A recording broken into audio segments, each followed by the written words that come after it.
Sean todos bienvenidos nuevamente a este programa Más Católico que Ayer, en donde estamos tratando muchos temas de diversas cosas que el católico normal debería de saber. Y para esta ocasión, pues nuevamente tenemos al Padre Salvador para hablar de un tema muy, pero muy bonito. Padre.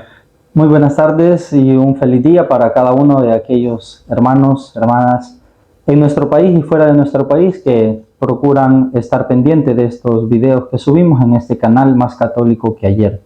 En esta ocasión queremos ofrecerles a ustedes algunas reflexiones, algunas muy poquitas quizá, es un tema bien amplio, pero acerca de la oración. Vamos a hablar un poco acerca de la revelación, cómo Dios ha revelado que la oración es un don y también cómo nosotros los cristianos podemos orarle a Dios. Claro, y este tema, Padre, le hacía mención a usted sobre una persona que le hizo una corrección a otra por la manera en cómo dirigió una oración. Y le decía, es que la oración se la tenés que hacer a Dios Padre. Sí. Y al final tenés que cerrarla diciendo, esto te lo hacemos llegar a través de nuestro Señor Jesucristo. Entonces, me decía esta persona a mí, pero es que yo me siento incómoda orándole a Jesucristo. O sea, esa oración me llena, y como que llevándola al Padre no era lo mismo, porque había intentado de hecho hacerla al Padre y se sentía así como que no era lo suyo, ¿no? Sí. Fíjate que eso da lugar a pensar un poco cómo la pedagogía de Dios, cómo Dios se ha revelado a cada uno de nosotros. Pienso, por ejemplo, en el año 1000 antes de Cristo, ¿quién le podía orar a Cristo? Nadie, Sí, claro. porque no había sido revelado.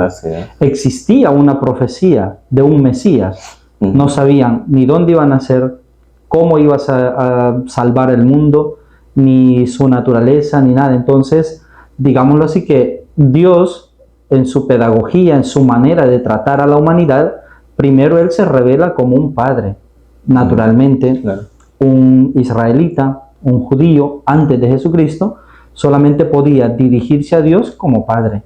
Y había muchas alusiones a que Dios verdaderamente era un padre para todos sus hijos. Un creador. Creador. Entonces, digamos así que antes de Jesucristo, toda la oración era dirigida al Padre. Correcto. Luego viene un segundo momento en el cual Dios se revela como hijo, encarnándose, ¿verdad?, en Jesucristo, y por tanto, después de la encarnación,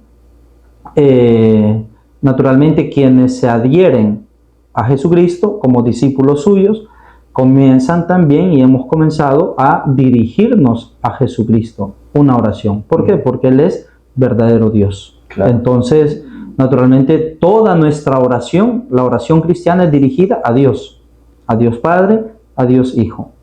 Incluso cuando oramos a los santos, no le oramos a un santo o a la Virgen solo porque ellos, sino que le oramos a ellos porque ellos colaboran con nuestra oración para orar a Dios. Toda oración es siempre a Dios. Entonces, en primer lugar al Padre, en segundo lugar Dios se revela como Hijo en la persona de Jesucristo, y en tercer lugar Jesucristo mismo nos revela al Espíritu Santo. Sí. Y el Espíritu Santo, como en la iglesia lo confesamos, es igual en dignidad que el Padre y que el Hijo, y por tanto es Dios. Entonces podemos dirigirnos al Espíritu Santo.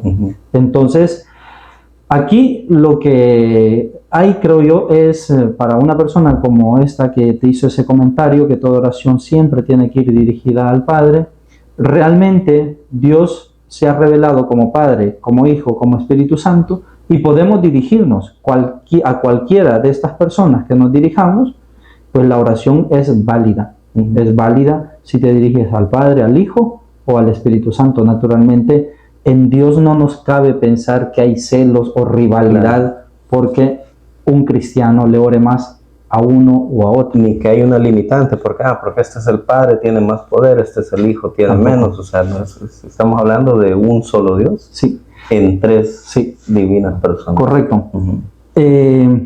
Aquí se toca un tema bien interesante, fíjate, Jonathan, porque en la universidad había una materia que se llama Cristología y se llama la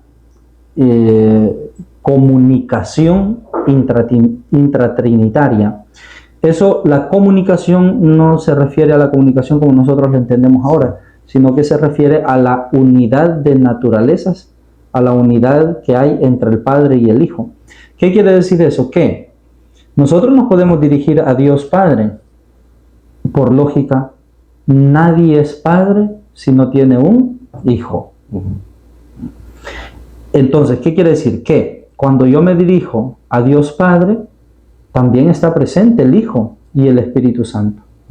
Cuando yo me dirijo al Hijo, nadie es hijo sin un Padre. Correcto. Entonces, en Cristo está también presente el Padre y el Espíritu Santo.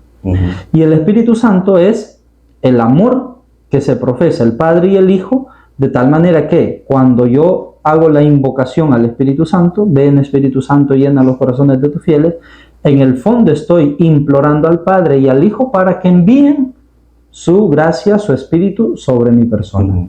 Entonces, es un tema, en Cristología se llama la materia, bastante difícil de entender, de comprender, incluso de explicar.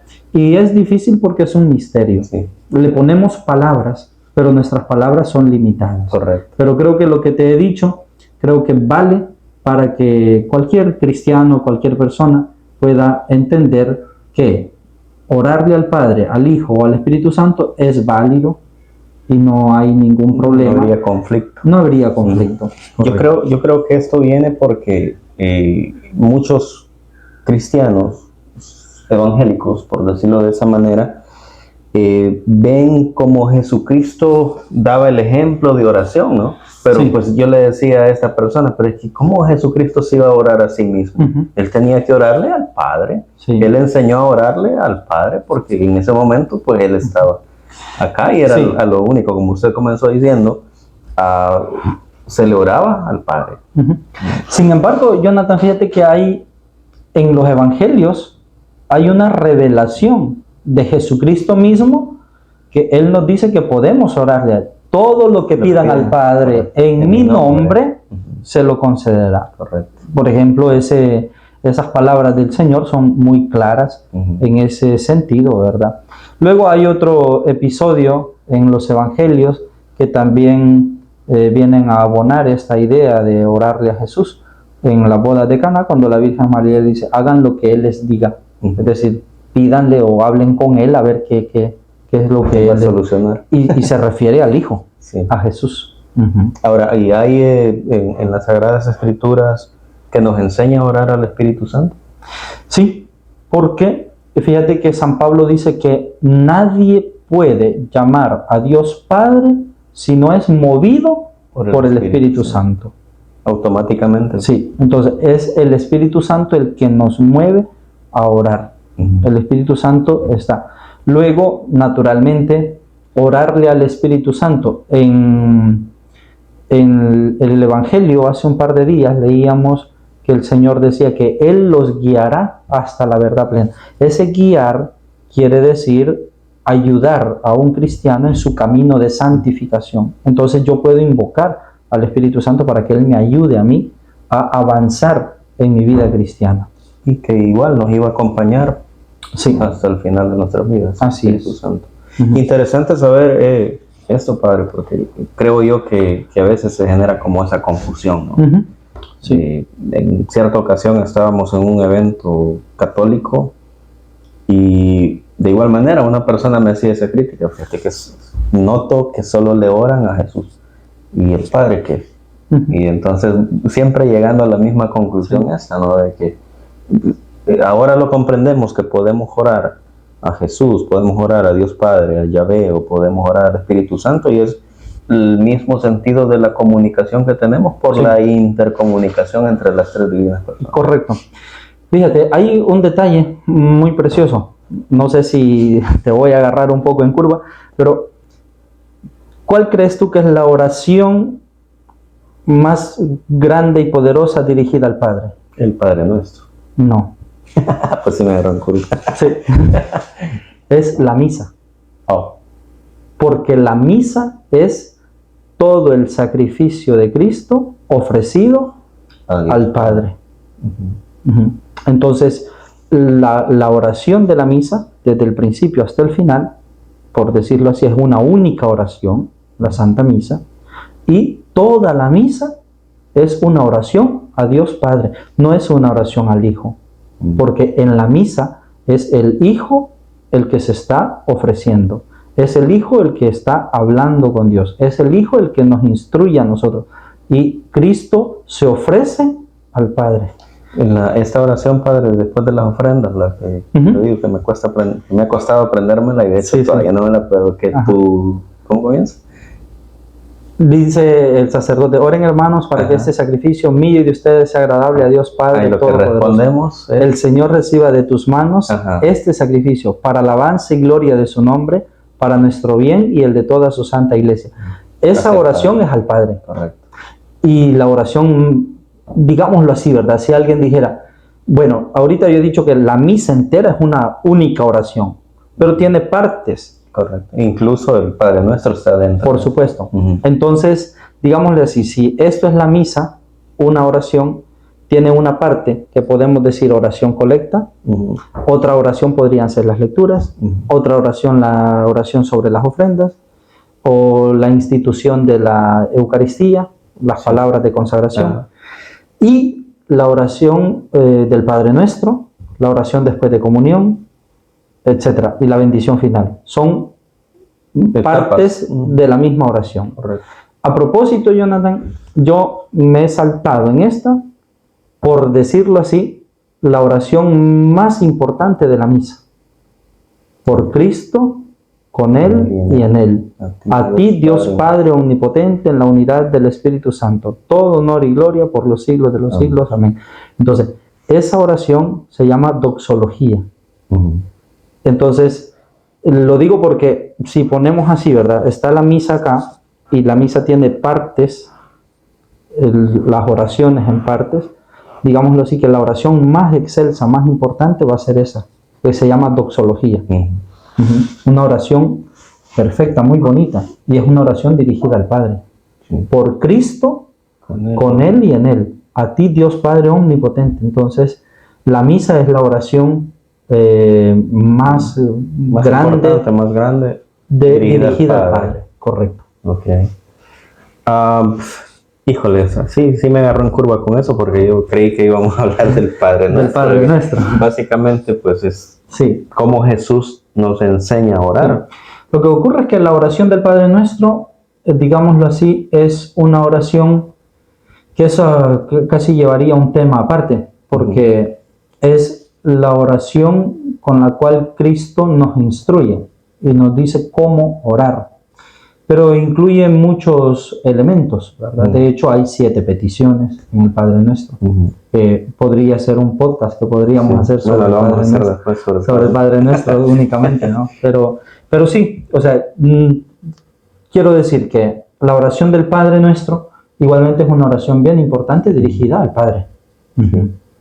Porque esta que usted me menciona de a ti, Dios Padre Omnipotente. La doxología. La doxología, bíblicamente. Esta oración más bien ha surgido de la liturgia. Es una oración de la liturgia. Pero fíjate que cuando yo digo la liturgia, ocurre que en el catecismo de la Iglesia Católica aparece esta oración que nos la transmite un santo, San Justino. Y San Justino narra en el año 150, imagínate, es decir, a muy principios del cristianismo, San Justino recoge esa oración que ya la iglesia primitiva hacía en la celebración de la misa. En el fondo, mira, no podría decirte yo ahorita si está exacto en un texto bíblico. Desde luego, sí puedo decirte que esa oración, la doxología, es una oración hecha o pensada por los mismos apóstoles. Porque San Justino, en el año 150, cuando recoge esa oración, San Justino era discípulo de los apóstoles del Señor. Directo. Entonces, San Justino nos transmite algo que él aprendió de los apóstoles. Entonces, ¿te imaginas? Tiene que venir de la práctica de Claro, Dios. al principio, naturalmente, la gracia de Dios y la asistencia del Espíritu Santo hacia los apóstoles era tan potente que inspiró esa oración dirigida al Padre. Ok. Bueno, interesante. La verdad que es bien difícil esta parte, Padre, porque, y igual puede ser otro podcast, hablar sobre la sola escritura, ¿no? Porque lógicamente los hermanos evangélicos, la escritura es su manual por excelencia sobre el cual, o sea, no poseen la tradición apostólica que posee la Iglesia Católica.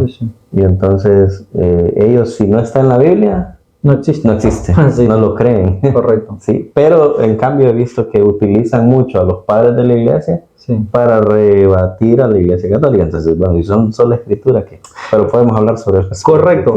Hay un tema, seguramente lo podemos tratar porque fíjate que este es el tema de la revelación de Dios. Y la revelación de Dios se da de tres maneras. En primer lugar, en la tradición. La tradición es lo que se transmite. Correcto. En segundo lugar, en la escritura. La Sagrada Escritura es escritura de una tradición. Sí, tradición oral. Sí. Tenía que pasar a escritura. Y luego, en tercer lugar, la revelación de Dios se da en el magisterio. Magisterio quiere decir aquello que los obispos enseñan. Es decir, no puedes decir ahora, ¿verdad?, que un obispo dice algo, tal, etcétera, y eso es contrario y tal, etcétera, porque el obispo y especialmente el Papa también gozan de esa asistencia tan particular del Espíritu Santo para guiar a la Iglesia. Es un tema precioso, lo vamos a tratar en otra ocasión porque tengo ahorita, me vienen muchas ideas. Sí, pero volvamos un poquito al tema de la oración. Haciendo un resumen, hasta ahorita hemos hablado acerca del camino de la oración. En ese camino de oración nosotros podemos orar al Padre, al Hijo y al Espíritu Santo. ¿Por qué lo llamo camino? Porque esa es la manera como Dios se ha revelado. Cualquiera mínimo conocimiento que tenga puede darse cuenta que la Sagrada Escritura tiene la revelación del Padre en el Antiguo, la revelación del Hijo en el Nuevo Testamento, en los Evangelios, y la revelación del Espíritu Santo. Basta con leer los Hechos de los Apóstoles. ¿Qué es lo que deja Jesucristo? El libro de los Hechos de los Apóstoles es después de Jesucristo. Y no por gusto, algunos cristianos han llamado a este libro de la Biblia el Evangelio del Espíritu Santo. Porque es el Espíritu Santo actuando en la vida de los primeros. Es donde se presenta el Espíritu Santo, ¿no? Por tanto, en ese camino de oración, cualquier cristiano puede orarle al Padre, al Hijo o al Espíritu Santo con el que se sienta más cómodo o con el que Dios le inspire. De hecho, el próximo 7 de junio estamos con la misa, la vigilia de Pentecostés. Correcto. A partir de las 6 de la tarde. 6 de la tarde. 6 de la tarde allá. Hora del Salvador. Hora del Salvador, allá en Garita Palmera, en la playa. Claro, en la playa. Sí. Otro tema, quizás siempre a propósito de la oración, quizás de una manera muy breve, quisiera compartir con ustedes que hay distintos tipos de oración. Sí, de hecho yo iba a preguntar por las etapas que lleva la oración. Yo aquí me quiero referir a que, por ejemplo, hay una oración de bendición. Tú me dices, Padre, hágame el favor de bendecir la casa, es una oración. Me bendice el carro, me bendice el negocio, o bendiga a mi hijo, son oración de bendición. En la Sagrada Escritura hay muchas oraciones de bendición, de los padres hacia los hijos, en el Antiguo Testamento. Y luego, en el Evangelio dice que muchas personas acercaban los niños a Jesús para que los bendijera y les imponía las manos. Entonces, hay una oración que se llama de bendición. Otro tipo de oración es la oración de adoración. Y Jesucristo, por ejemplo, dice, ¿verdad?, que llegará un momento que van a adorar a Dios en espíritu y en verdad. Entonces, la adoración quiere decir aquella oración que yo hago dirigiéndome a Dios, alabándolo, bendiciéndolo, admirándome por la creación, por la redención, por lo que Dios es en sí mismo. Es la oración de adoración. Por ejemplo, yo puedo decirle palabras a Dios para adorarlo, pero el hecho que me arrodille también es una oración de mi cuerpo hacia la presencia de Dios, la adoración. Incluso el silencio y la contemplación. ¿Correcto? También sí, entra dentro de eso. Silencio y contemplación, sí. Otro tipo de oración es la oración que hacemos de petición. Entonces yo le pido a Dios por la salud, le pido a Dios por alguien que va de viaje, le pido a Dios por que me vaya bien en un negocio. Es una oración de petición válida que la podemos realizar, por supuesto. Otra oración es la oración de intercesión. Entonces, aquí en nuestra parroquia tenemos la fortuna de que tenemos esta tradición de la renovación carismática y hay prácticamente en todas las comunidades un ministerio de intercesión, que son hermanos de la iglesia que oran, se preparan, viven una vida de gracia, de confesión, de Eucaristía, y ellos van y oran por las personas que están atravesando alguna dificultad, especialmente de salud, aunque no debería ser la única petición, ¿verdad?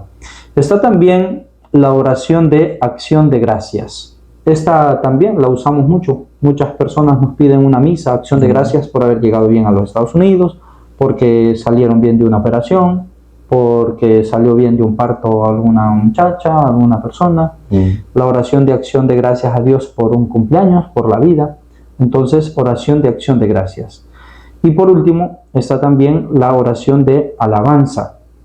Que la oración de alabanza podríamos pensar aquí llanamente en todos los cantos.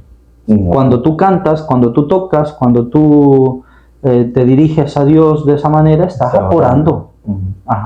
O sea, la alabanza, podríamos decirlo así, no es un relleno porque no tenemos que hacer. Yo creo, Jonathan, que lamentablemente quizás muchos hermanos servidores míos de la parroquia que pertenecen al ministerio de alabanza, probablemente algunos tal vez ni siquiera lo piensan, pero lo viven así. O sea, ahorita se terminó la predicación, hay que llenar con canto. Cuando en realidad el canto, el Padre está haciendo así. Correcto. Cuando en realidad tu alabanza, cuando tú tocas, cuando tú cantas, es una oración de alabanza.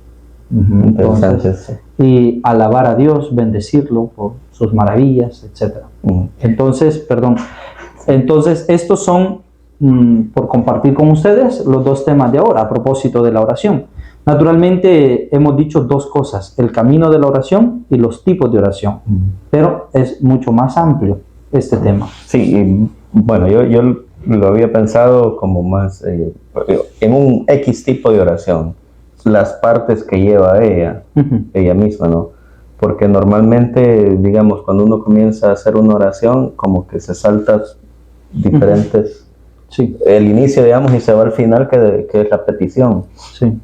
O sea, nos vamos a pedir de un solo. Correcto. No pedimos por perdón de pecados, no pedimos por, no sé, o agradecer, sino que de una vez nos vamos a pedir. Sí. Fíjate que, digamos así, si pensamos en partes de la oración, lo primero sería invocar al Padre, al Hijo y al Espíritu Santo. Normalmente en la iglesia, y como decíamos hace un momento, que la misa es la oración más perfecta dirigida al Padre, inicia con el nombre del Padre, del Hijo y del Espíritu Santo y termina también con la bendición del Padre, el Hijo y del Espíritu Santo. Entonces, digamos que el inicio y el final de una oración sería con una fórmula trinitaria, refiriéndonos al Padre, al Hijo y al Espíritu Santo. En segundo lugar, la oración, cualquier oración de adoración, de intercesión, de bendición, etcétera, debería contener también esa invocación al Espíritu Santo, por el motivo que realmente la Sagrada Escritura nos dice que nadie puede llamar a Dios Padre si no es movido por el Espíritu Santo. Entonces, la invocación al Espíritu Santo es importante.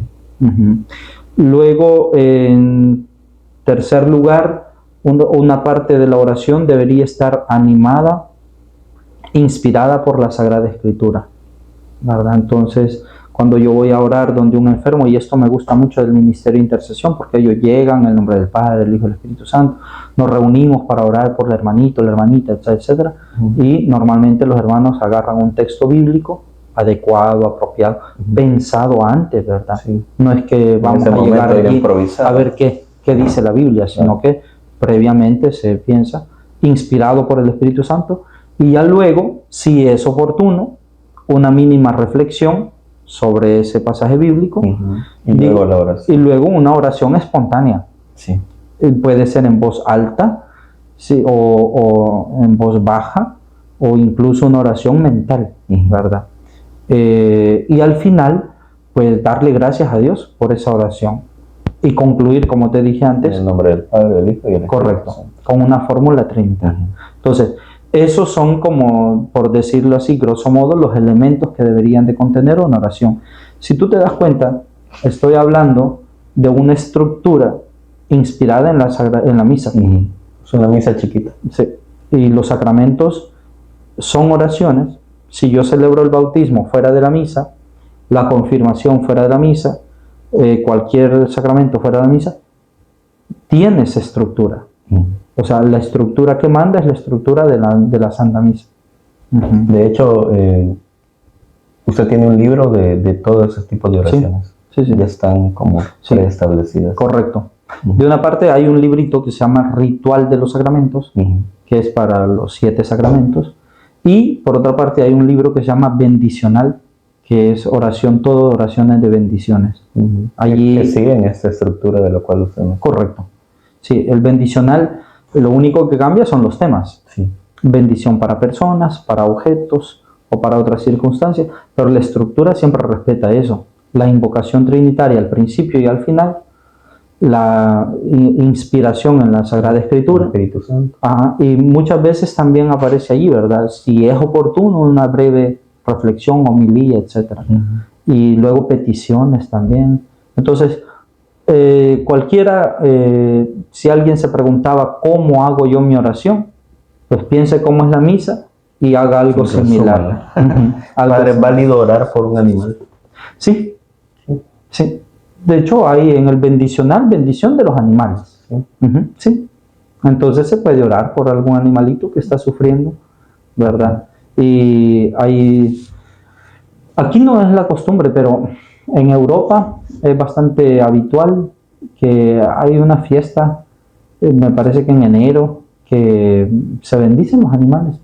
Y fíjate que a mí me llamó la atención, yo nunca lo había visto, hasta que me tocó que vivir en una parroquia y tal día se van a bendecir los animalitos.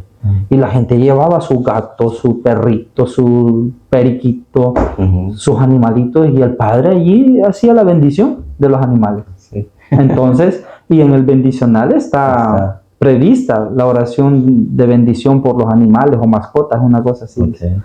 Los medios de transporte también se pueden bendecir.